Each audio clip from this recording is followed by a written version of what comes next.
Hello, everyone, and welcome back to the Overtop Podcast. Today, we have an exciting guest. His name is Josh. He's American, and he has been living in Portugal with his wife Kaylee for a few years. He's one of the founders of the media company called Xpats Everywhere. Josh, how are you? Hey, Nick, I'm doing great. Thanks for having me on. I love the name of the podcast. Oh, thank you. Yeah, it was a work of a couple of weeks to find the right name. I was finding, over the top. I mean, a bunch of top. I said, let's just stay with Overtop.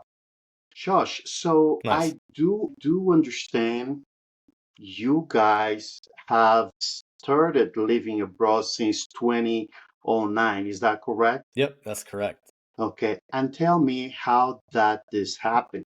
How did you guys decide, living abroad was a good option? Okay. There's a bit of a backstory, Okay. so I won't go too deep into the weeds on it, but essentially in late 2008, my girlfriend at the time, now my wife, we decided that we wanted to move abroad together, and both of us started to look at how to do that and what our current skill set was. I had a little bit of traveling abroad experience, actually not as much as her, but a little bit where I had done some like summer camps, and a part of those summer camps was teaching students English. So they were like foreign language learners, and I found that I was pretty decent at it. So in my mind, I was like, okay, my path of least resistance is going to be teaching English abroad. My wife, girlfriend at the time, Kaylee, said, I absolutely detest the thought of being a teacher, but I have experience with taking care of kids. She had babysat for a while. So she decided to be a nanny. And when we Hmm. started looking to move overseas together, it was actually just, we were in a long distance relationship anyway. So we were open to the possibility of living in different cities, possibly even different countries, but being in Europe together. She found a job in Switzerland. I found a job, well, I found a program to go into, a teaching program in Spain.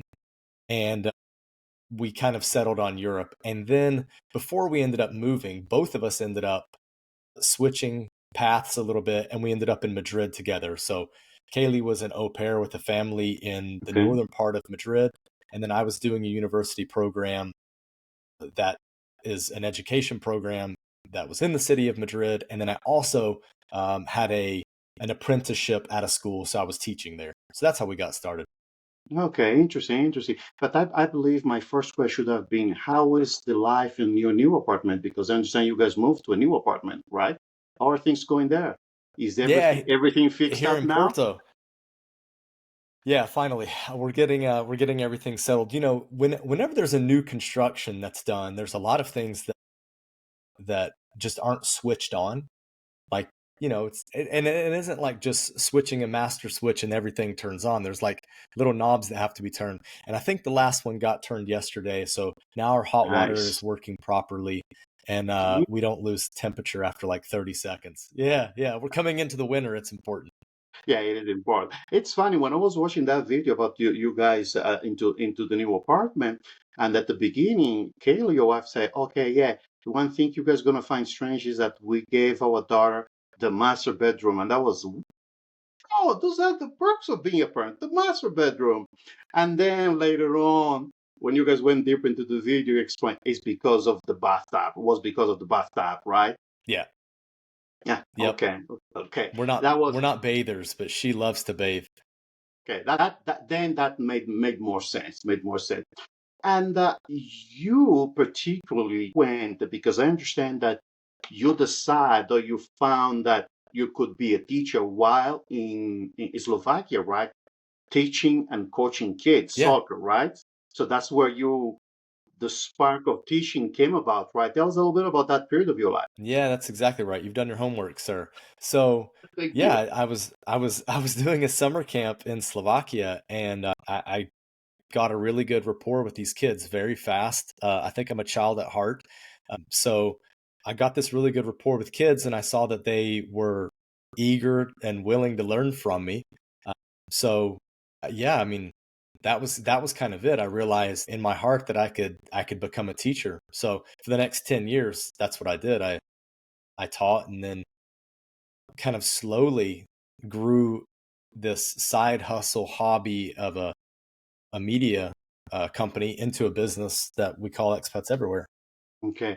But before we move forward, so when you decide to become a teacher, because I believe you mentioned Mm. a path of least resistance, were you already planning maybe living abroad, or did you say this is probably the easiest way for me to get into the lifestyle I want to have in the future? What was the main factor to decide of becoming a teacher? Yeah, well, I have to give a lot of credit to my grandmother. Actually, she traveled a lot up until she was just kind of too old to travel anymore. But she traveled a lot, and it left a big impression on me when she would come back to the States and bring gifts, interesting gifts from all over the world, whether it be a boomerang from Australia or Turkish coin, like a Turkish coin set. It got me curious about the world and seeing pictures that she had. So at a young age, I wanted to travel. My immediate family didn't really have the financial means, but we were, uh, we still had her to kind of look at to be the travel adventurous one. And I just knew I wanted to get abroad. I had a lot of soccer teammates in university that were from different parts of the world, and I enjoyed learning from their cultures. And I thought, well, one day I want to visit them, wherever they were from. And then whenever I had this experience in Slovakia, I started to look into what it was like or what it would be like moving abroad. And kind of there were two paths, right? There was one path that was the teaching abroad path. The other path would have been getting a corporate job in international business and going that route. And I was just coming out of university. I did have, well, had my master's in business administration, but I still didn't feel like the corporate world fit me. Okay. So the path of least resistance was international teaching. Basically in a lot of countries, you could rock up being a native English speaker and a smile, and you could Yeah. find a job somewhere. Yeah. Yeah. The landscape has changed in the past 10, 15 years, but certainly, or 10 years. But when we got started, it was kind of like that. Yeah. Okay. Well, Josh, while I was researching you guys for this interview, I know you played soccer in college and university, but I also know when I watch your video because I follow you guys on YouTube, and I love your videos, and we're gonna go into that in a little bit. So I see you mainly being so proud of Porto with the jersey and stuff. Then I'm scrolling your Instagram page. You are with a jersey from Arsenal. I said, what's going on here? Is this Porto Arsenal? Can you clarify for everyone here? Arsenal's the club of my life, and Porto is my second club. Oh, okay. Kaylee and I we've both followed Porto for a while now, to be honest. I mean, it's probably been over 10 years. We actually, whenever we first traveled to Portugal, Porto was the first like main city we hit, and we did a stadium tour. We didn't actually catch a match on that trip, but there was something about like that stadium tour and just knowing some of the players at the club, and we started to follow the club, and it's been a club that we've followed for a while now. Moving here, it makes a lot more sense to be a Porto fan, right? Absolutely. But but Arsenal's the club that I have followed like basically since I started watching international like European soccer. I have an American club, but probably not many people know of it, so that's okay. Who's that? Which club is that? LA Galaxy. Well, of I course was we know. That's my team in LA because, well, I have an accent, but I'm Is LA. it? Lived there for 18 years. Yeah, that's Galaxy. That's my in the US. Okay. That's Galaxy. Now in Yeah. Portugal, we're gonna clash there because I'm a Benfica guy. So just so you know. Okay. Benfica. Sheesh. Do we end the interview now? We should solve this outside the interview. But No, we'll agree on LA Galaxy. How about that? absolutely. No. I always follow LA Galaxy since I've been in the US, Well, and there is, Nice. instances that they brought, great players, but, kind of has gone flat Yeah. now. They're not as exciting as before, but that's still my team in the US in terms of soccer.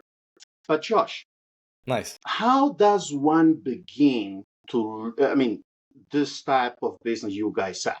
Because Expat Everywhere is a mix, it's a media company. You guys have a vlog, you guys have a website, you guys provide advice, consultation. For we get into what you guys do specifically, how did you start? I know the original idea came when you guys were in Saudi Arabia. How do you know, evolve from an idea? You try making, you start making those videos that you in one interview said were not great until now being really a full formed business. Tell us a little bit about that journey. Yeah. So, like you said, it started when we were living in Saudi, and we fortunately had some people around us, like within our kind of expat bubble, that knew a thing or two about building a website and building kind of a small online business. And we had direct help from those people, and then kind of consulted with them as well on the do's and don'ts. One of the things that one of the pieces of advice that we took was to not get in too deep on expensive services that had like monthly reoccurring fees. So I still kind of look at it that way. That's why I prefer Apple products over Adobe, because Adobe Hmm. has their Creative Cloud, which is really expensive, whereas you can do a one-off purchase with an Apple software product and you own it. So I like that. We're whenever we're buying assets for our media company, and the offer is a lifetime subscription to something versus a monthly subscription, I'd rather just Okay. plunk the cash down and get the lifetime. So those were some pieces of advice that I took. And yeah, I mean, I want to thank Michael for giving me that advice, because I felt like we could plan our budget a bit better early days and know what our overhead, our cost was. So really it was just little by little. We would make sure that we would show up and publish things on a weekly basis, and continual improvement. We wanted every video to be better than the next, but we also didn't let perfection keep us from publishing something. We would just do better on the next one. We wouldn't completely scrap something if we had something that we were okay with publishing. Okay. And because it's at some point of my life, many years ago in a different life, I always dreamed about, having a business like this, traveling. When I was young, traveling. Then you get old, start having kids. It's complicated. But you guys did it while you started this journey while you were on your 20s. And my question is more towards in this business award the how what are the sources of income? Is that support from your viewership? Is corporate sponsorship? Is consultation? Is that just three levels of income, or there is more? Well, there are definitely more. I think in the early days, the big shot in the arm when we kind of had our let's burn the ships moment is when we got our first person reach out to say that they wanted to support our work and to support our creative work and the content that we did. And shout out Jeff. He wrote us an email and he said, I want to support you guys. How can I do that? Do you have a Patreon? And we're like, what's Patreon? So we had no idea at the time. I mean, this is a guy who was, I guess he was in his maybe 50s, maybe early 60s.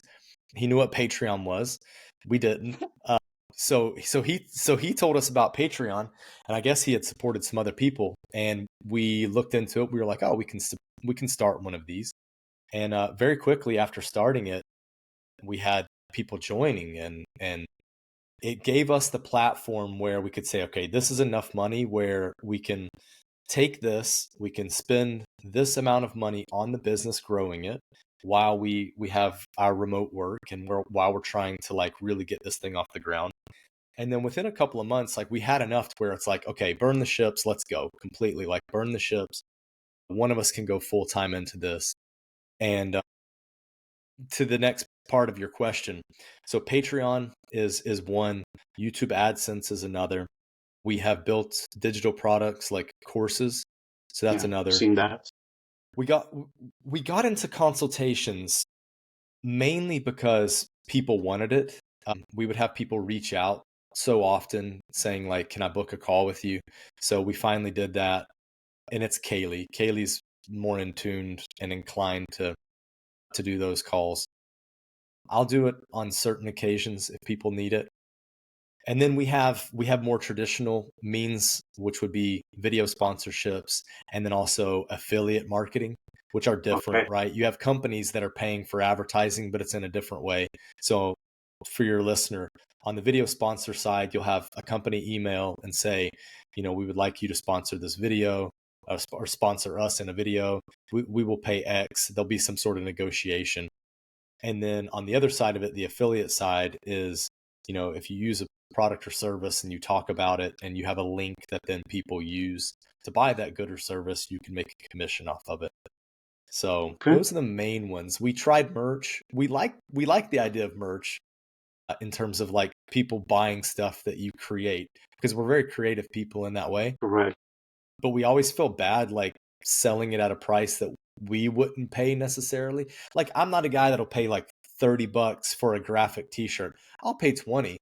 But a lot of times the companies won't let you charge that low. So basically we just set all of our prices to where it's the lowest they'll let us charge, and we don't make really any money off of it. But it's cool when people buy our stuff and wear it, you know. It's neat. Absolutely, absolutely. One of the things I've noticed, I don't know if I'm a little bit behind the time, is as I was watching your videos, in a regular basis, and I'm gonna tell you how I found you guys and why I watch your video, because a few months ago, I'm a man of certain age. I'm not saying I'm old, I'm just of a certain age. And I've been thinking, I've been to Portugal a few times. I've been thinking in 4 years, I would like to have this kind of live kind of half and a half, 50% of the time here, 50% of the time somewhere else. And Portugal is a natural destination. I speak Portuguese, I've been there, love the food, but I don't know a lot deeper about, Lisbon.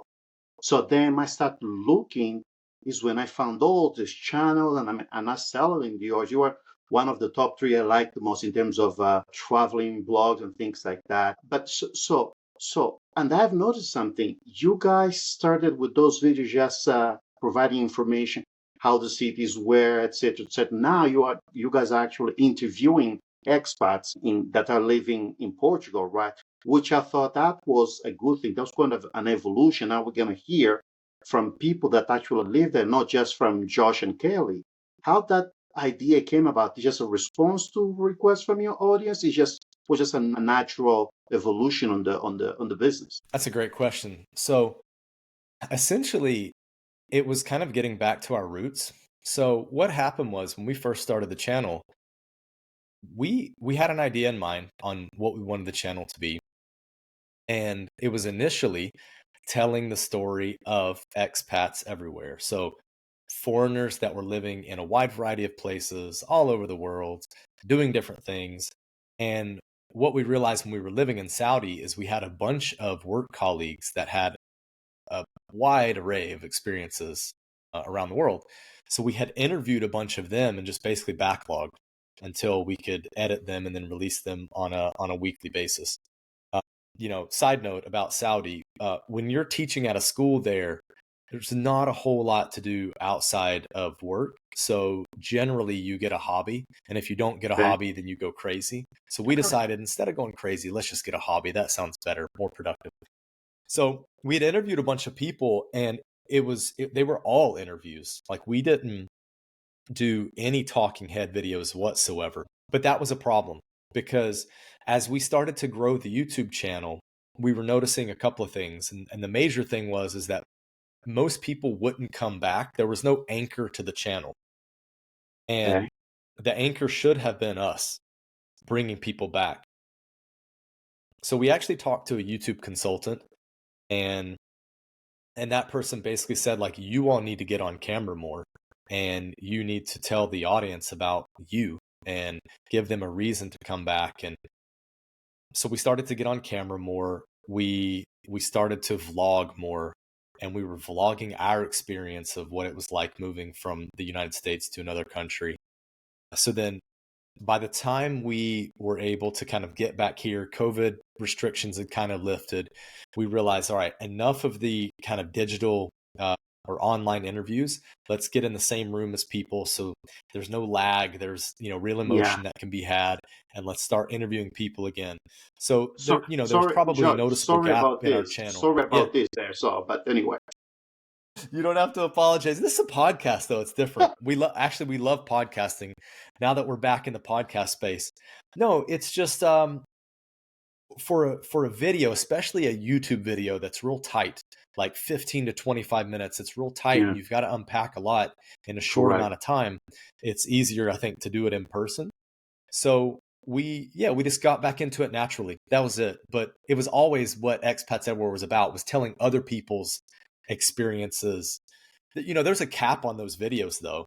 Most of the Correct. time they're solid videos for us. Most of the time they do between 10K, like 10,000 views, and 50,000 views. We don't generally have like 100, 200,000 views on an interview. So Yeah, but for your space, that's good, right? That's a good amount of views. That's it's exposure to a good level. I would think. yeah, I mean, I think, for us, as like wanting to grow as a media company, the more views, the better. And this has been a balance that we've had to strike, because we have talked a lot about Portugal, and in Portugal's important to us on a personal level, and it's important to us in terms of our audience, our current audience anyways. But to grow, there's only so many like people that are interested in moving to Portugal. So to grow the channel and to kind of break out, then we have to talk about other places and bring other viewers into our environment, our community.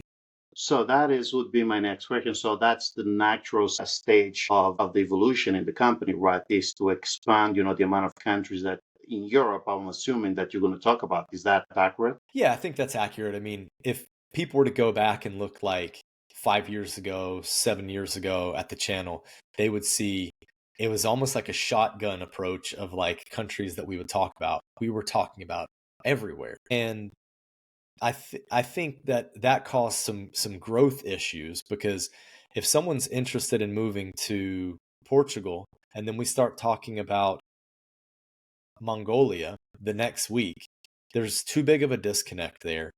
And Exactly. that caused us growth issues. I mean, the YouTube algorithm was not enjoying what we were doing, so we did not get pushed very well at all.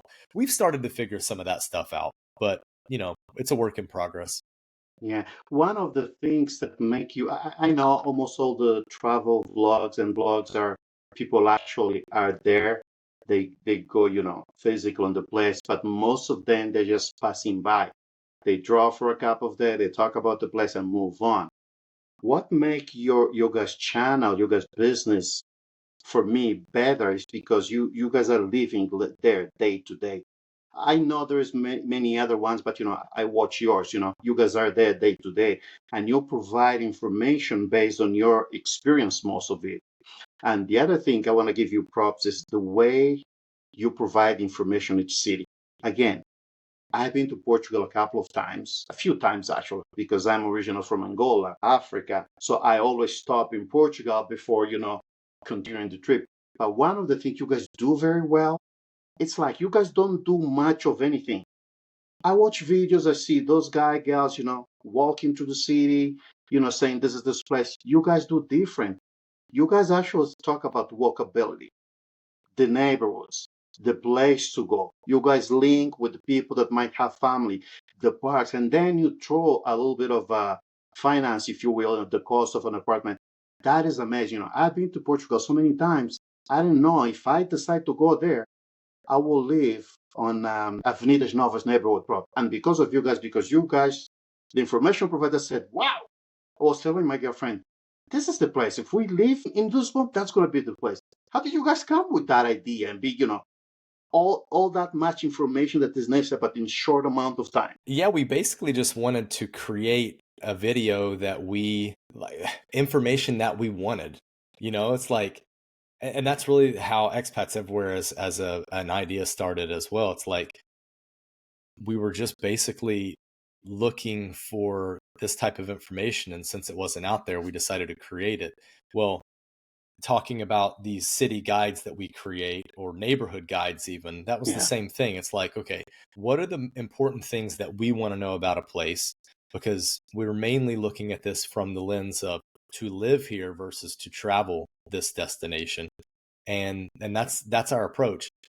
There's some big, huge travel vloggers that have come through Porto and Lisbon, and on one hand it bums us out when we see like their videos are doing like 250,000 views, 1,000,000 views, and then ours are doing like 10K, 25K.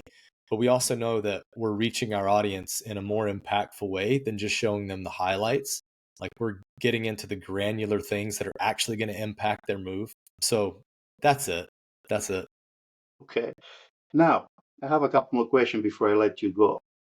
Remove yourself out of this equation. Imagine you are from outside looking in. Porto versus Lisbon. Which one you would advise me? Oh man, I don't know you well enough. I would say that we could go two ways with this. One, I see more Portuguese of African descent, if that's the way to put it, right? Yeah. Uh, Living You in know, Lisbon, or Portuguese Africans of speaking Portuguese African. descent. There we go. Yeah, yeah. Yeah, yeah. Okay, or Angolans, or people from São Tomé or wherever. I see more living in Lisbon, so that would tell me that there's more of a vibrant community that if you wanted to get into and feel, connected to, it'd be easier there versus Porto. However, I think that it just depends on your pace of life. If you want a Okay. more cosmopolitan, pacier type of place, removing kind of cost of living out of the equation, if that's the vibe you're looking for, Lisbon's the spot. Porto's is a little slower. People are nicer here, but it's a little slower. There's a little less to do, still a good amount, but Porto is that vibe for my wife and I. So that's why we chose it. Okay. Okay. So The you people up here are guys, amazing. are they? I've never been to Porto. Well, in Portugal, I've been only to Lisbon. I don't know. I have heard. Well, I you have have to heard. travel around. Yeah. I've heard that Porto is a little bit, as you say, this awkward actually is a little bit slower pace, and it's what I heard. It's not as fun Mm. as Lisbon, which go in line with what you just said in different with different words. But it's well, we'll see. We'll see. I should stop in Lisbon next year because I'm going back home. So we'll see. Maybe I'll go to Porto real quick just to check it out. Josh, you have traveled. Say You hi guys to have us. traveled. All right, I will. I will absolutely. I'll send you a text, an email. Letting you know if we can, have a coffee or whatever. That would be great. It's funny Let's do actually it. going back to what we were talking about this. The other day I interviewed a movie director. He's from Venezuela, living in Canada, and he was a nice guy. It was a great interview. And after we were done with the interview off camera, I was saying, "Hey Nick, how can I support you? Do you have Patreon?" I said, "I know it's Patreon is, but man, isn't it too early?" Have you said, "No, Nick, you gotta get into it." Now that you mentioned that a little bit ago, yeah, maybe I should get into it. I should get into it. But I was asking you, Josh, after 80 countries that you have traveled, is what I understand, after deciding that Portugal is the best place for you to live with your family, is that the final destination? Is there another destination, or is coming back to the States? Okay. Definitely not going back to the US. And I would say definitely not staying in Portugal forever right now. Portugal is a place that Kaylee and I could see ourselves coming back to. We don't know how long we're going to be here, but there's still some places in the world that we'd like to see, and we have not discussed leaving Portugal yet.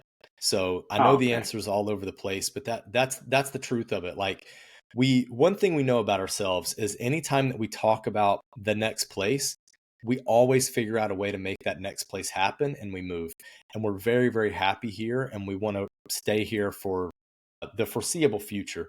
Our daughter's very settled here. She's learning Portuguese. We want to have her here certainly long enough to where it's locked in. Okay. We're a year away from being eligible for citizenship. It would mean a lot to us on a personal level to become citizens of Portugal because we've had this affinity for the country for almost 15 years now. And it would be really cool to kind of solidify that. We both need to get better at Portuguese ourselves. So being here longer would help that too. So Portugal certainly for the medium term, and then we'll see. But I would imagine that depending on how things go with the channel and what the business of the channel's like, we might need to move to freshen things up at some point, but now's not the time. And yeah, we're just taking it year by year. Absolutely. Hey, Josh, say hi to Kelly. Thank you very much, man, Will do. for making the time to speak with me. I know my audience will appreciate, the information you just provided here. And hopefully, I would love to interview you guys again, on your next destination, or even if you move, within Portugal. So to see how things are. Thank you very much, Josh. And until I see you again, I talk to you again, you take care of yourself, okay? Nick, thank you so much. I appreciate you having me on. Take All care. right. You take care. Bye.